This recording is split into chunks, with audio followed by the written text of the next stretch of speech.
आज एक नतून ब्लगे आमी और आमार मेये चले एसेछि एक बार्थ पार्टीते जार बार्थ सेटा होच्छे आमार दिदिर मेये এই যে মেয়ে মানে এর নাম প্রিয়াঙ্কা ওর বার্থডে ঠিক আছে ওর মা আমার দিদি হয় তো এই যে দিদি আসছে তো ওর দিদি আসছে দেখো কি সুন্দর রুমটা ডেকোরেশন করেছে ডাইনিংটা খুব সুন্দর লাগছে ওর আজকে বার্থডে হচ্ছে ডাইনিংটা ডেকোরেশন করেছে আর তার আগে বলি ওর বর হচ্ছে ডক্টর ওর বর এইমসের ডক্টর এবং ওর বর মানে এই ঘটনার প্রতিবাদ মিছিলেও ওর বর মানে খুব একটা বড় ভূমিকা পালন করছে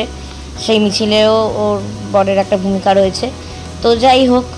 তো ও হাই বলছে ও সবাইকে হাই বললো খুব ভালো মেয়ে খুব মিষ্টি মেয়ে ও নিজেও খুব জব করে খুব ভালো মেয়ে ও এবং খুব মিশুক এবং খুব সুইট দেখো এবার ও এটা হচ্ছে ওর বাবা মা মানে আমার দিদি জামাইবাবু ঠিক আছে এই দেখো আমার বাচ্চা আর ওর পাশের বাড়ি পারোসান ছিল ওই ছেলেটা আর এই দেখো আমাদের সবাইকে আমাদের যাদেরকে ইনভাইট করেছিল আমরা তারা আর কি একটা মানে সব ছবি তোলাতুলি পর্ব চলছে এবারে পিউ আস্তে আস্তে কেক কাটিং করবে তারপরে এই যে ওর বাবা মোমবাতি জ্বালিয়ে দিচ্ছে ঠিক আছে এইবারে ও কেক কাটিং করবে হ্যাপি বার্থডে বলে আমরা সবাই ক্ল্যাপ করছি তারপর হ্যাপি বার্থডে হয়ে গেলে তারপর যথারীতি আমরা আবার আমি হ্যাপি বার্থডে টু ইউ বলে ওকে উইশ করছি ঠিক আছে তো তোমরা এইটুকু শুনতে থাকো সঙ্গে থাকো ঠিক আছে তো ওই দেখো এবার ও সবাইকে আস্তে আস্তে ও কেক খাইয়ে দিচ্ছে ওটার মাম্মি মানে আমার দিদিকে ঠিক আছে এইবারে আস্তে আস্তে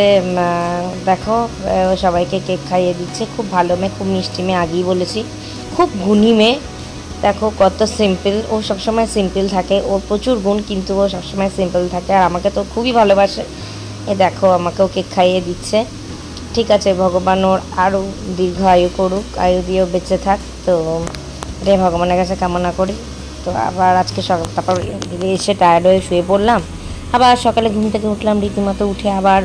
বরের জন্য সেই ডিমে একটু ডিম করে দিলে মানে ডিম ওকে সেদ্ধ করে দিলাম আর রুটি আর তরকার মানে একটু ঢেঁড়স ভাজি করে দিলাম ওটা টিফিনের জন্য যে রুটি হচ্ছে রুটি সেঁকছি আমি আর ক্যামেরাটা পুরোটা নিয়ে করতে পারিনি যেটুকু পারলাম সেটুকু তোমাদের সাথে করছি আর দুপুরের জন্য করেছি ডাল তারপরে করেছি ভর্তা বেগুন ভর্তা কেউ বেগুন খেতে চায় না সেই জন্য সুন্দর করে ভর্তা করেছি আর একটু আলুর তরকারি করেছি আর করব ডিম ভাপা ঠিক আছে আর এখানে করছি আলু ফুলকপি পেঁয়াজ দিয়ে একটা তরকারি করব সেটা রাতের হয়ে যাবে আজকের মতো এইটুকানি রান্নাবান্না মানে এইটুকানি করলাম এবার কীভাবে কী করলাম ডিমের ভর্তাটা আশা করি তোমরা সবাই জানো আমার নতুন করে বলার কিছু নেই কিন্তু ডিম ভর্তাটা দেখো ডিমটাকে প্রথমে এরকম করে ভাপে বসিয়ে দেবে তারপরে কেটে নেবে কেটে তারপর যেরকম করে ডিম রান্না করো পেঁয়াজ দিয়ে মশলা কষিয়ে সেরকম করে করবে আজকের মতো এই পর্যন্তই আবার দেখতে থাকো সঙ্গে থাকো আবার নতুন কোনো ব্লগের জন্য তোমরা ভালো থাকো সুস্থ থাকো আমার চ্যানেলটা লাইক করো সাবস্ক্রাইব করো আমার ভিউয়ার্স কমে যাচ্ছে আমি চাই আমার কেমন ভিডিও দিলে ভিউয়ার্স